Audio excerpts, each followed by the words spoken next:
I've read many articles, essays, books, and even watched lots of videos about Notes from the Underground, which is a seemingly groundbreaking work. It was written by Fyodor Dostoevsky, a Russian philosopher who honestly needs no introduction. I suppose everyone knows this guy. However, I've noticed that at least 90% of everything I've encountered so far contains the same problem: lack of context. Don't get me wrong, it's okay to make those videos like, capitalism and, like, democracy and, Fyodor Dostoevsky, but it's not good to spread that kind of stuff around like it's the holy grail of Russian philosophical wisdom. It simply isn't, and we all know you know shit about Russian philosophy. Anyway, I've decided to make this video in order to explain why the heck people even care about this book and discuss if it really has any importance.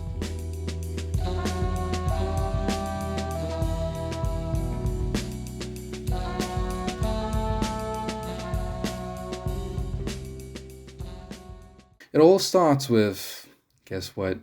A scruffy, likely not so hygienic dude with too much free time on his hands. Just kidding. Not really. It all starts with a Russian materialist philosopher who decides to write a novel entitled What Is to Be Done. Naturally, there's mayhem, confusion, and even suicide in this novel, but insofar that's pretty much par for the course in Russian novels. But here's the catch: the philosopher, Nikolai Chernyshevsky, decided to present his ideas in this novel. He developed a brand new philosophy called rational egoism. And this dude went so deep into being a rebel that he's the one who brought nihilism to Russian novel. Yep, it was this dude who kicked off all that craziness. In What Is to Be Done, a group of young revolutionaries decide to destroy the old world, to shatter the shackles of the old morality, and to surpass faith, transcendence, the spirit, and so on. In a few, this group decides to establish a new world. And of course you might ask how? Well, through revolution, obviously. For Chernyshevsky, I quote, "The new order of things is much better than the old, and I have nothing against those who are trying to make this reform and get pleasure out of it. But you yourself will not deny that people soon get educated, and they see that it is to their advantage to do what before they could not see any need of doing. You will also agree that hitherto they have had no way of learning sense and reason, but give them this possibility, and why? Of course, they will take advantage of it." End quote. Nikolai Chernyshevsky was influenced by Feuerbach, and please forgive me, I'm terrible with German, especially by his work Essence of Christianity, which is an ode to materialistic atheism. By the way, keep this about atheism. I'll come back to it when we discuss Dostoevsky. Well, besides Feuerbach, Chernyshevsky was heavily influenced by the scientific materialism of Karl Vogt and Ludwig Büchner. And again, I'm really sorry. I'm not really good with German. Basically, Chernyshevsky strongly believed that there was nothing like a soul or eternal values or anything like this. On the contrary, the answer to the question, what is to be done, the very title of his novel, is to embrace a newfound faith in the world. Not faith in God, but in progress, which can only be achieved through revolution, he would say. Alright, now you must be wondering, why the heck am I talking about a Russian nihilist with a considerably difficult name? That's simple. Chernyshevsky wasn't just some random nutcase. He ended up profoundly influencing people like Lenin. A great mass of young people welcomed his novel so well that he became some sort of hero to the revolutionary movement of his time. But that's not even the main point. The thing is, the work Notes from the Underground was published just 1 year after the publication of What Is to Be Done. In fact, Dostoevsky wrote Notes from the Underground as a response to Chernyshevsky.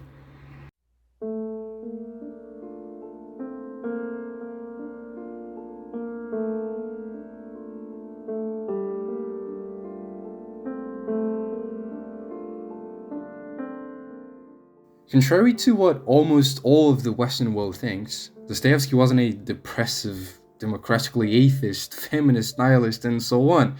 I mean, he indeed thought we are just a bunch of animals, that many of the things we do not make sense, and that's actually our nature. But by that, he didn't mean that we are all doomed to nothingness, that nothing makes sense, and so on. In fact, it's just the opposite. Zapiski Spadpolya, or Notes from the Underground, might be a bit confusing, even contradictory, but that's the point. Dostoevsky did not refuse contradiction in his works, he actually embraced it because humans are confusing and contradictory. He realized that that mass of young people who welcomed Chernyshevsky's novels so well could become a mass that would believe so much in the capacity of human beings that they would end up doing shit later. And they did, by the way. In many of Dostoevsky's works, he makes a point of exposing the fragility of human beings, especially the arrogance we have in firmly believing that our reason is unshakable, magnificent, like a door to a new order of all things. On the one hand, Chernyshevsky defended through his philosophy, rational egoism, that human beings should always seek to maximize their own pleasure and well-being. On the other hand, Dostoevsky suggested just the opposite. And what if I simply want to do something that makes no sense at all?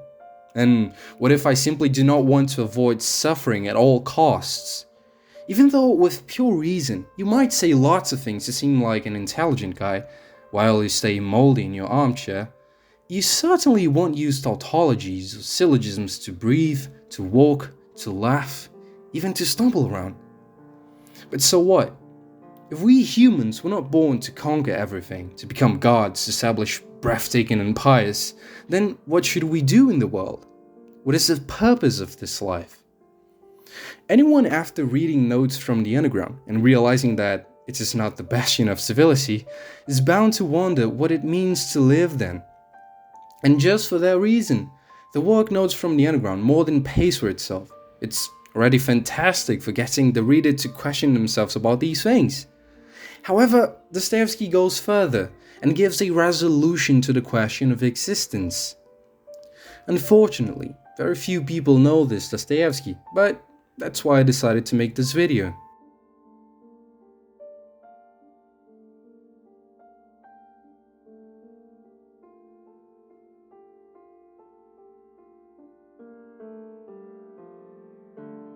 I believe no one denies that in life there are misfortune, sadness, pain, and the focus of many existentialist philosophers has always been on this, on existential angst. For example, Camus, Fondin, Sartre, but only a few managed to deal with the question of existence, of existential angst and death. Dostoevsky, alongside Kierkegaard, Shestov, Berdyaev, managed to reach the depths of existence and of human suffering. But how and why? For Dostoevsky, modern man has a deep contempt for everything that is sacred, and in this way, he believes he is asserting himself as a free person, a master of his own fate, an absolute being. But freedom is not the crowning of the individual as the master of his own existence. This is just a false impression which nihilism brought. You see, you are not free because you engage with many women, or have casual sex with empty carcasses, nor are you free because you engage in online prostitution for a handful of money. It just means you constantly betray yourself. And this is not about accusing others or claiming superiority over anyone. On the contrary, it's about acknowledging that we are all miserable because we are all human. It's very difficult to step down from the pedestal and admit your failure, your defenselessness, your transience. We tend to worship ourselves, or else worship money, fame, fantastical ideologies. That's why Dostoevsky suggested that, I quote, "If a man rejects God, he will have to worship an idol that may be made of wood, gold, or even ideas. So those who think they don't need God are really just idol worshippers, and that's what we should call them." End quote. Well, the context that is missing to understand Dostoevsky's work basically consists of this. This is how freedom must be understood in the work of the famous Russian author. It has a deific, transfiguring nature. Freedom is a window to eternity. We have very little time. Our wrinkles are gradually appearing and we are dying. Repent, brother. Trust in the Lord with all your heart and do not lean on your own understanding. In all your ways acknowledge Him, and He will make straight your paths. Blessed is the man who makes the Lord his trust, who does not turn to the proud, to those who go astray after a lie.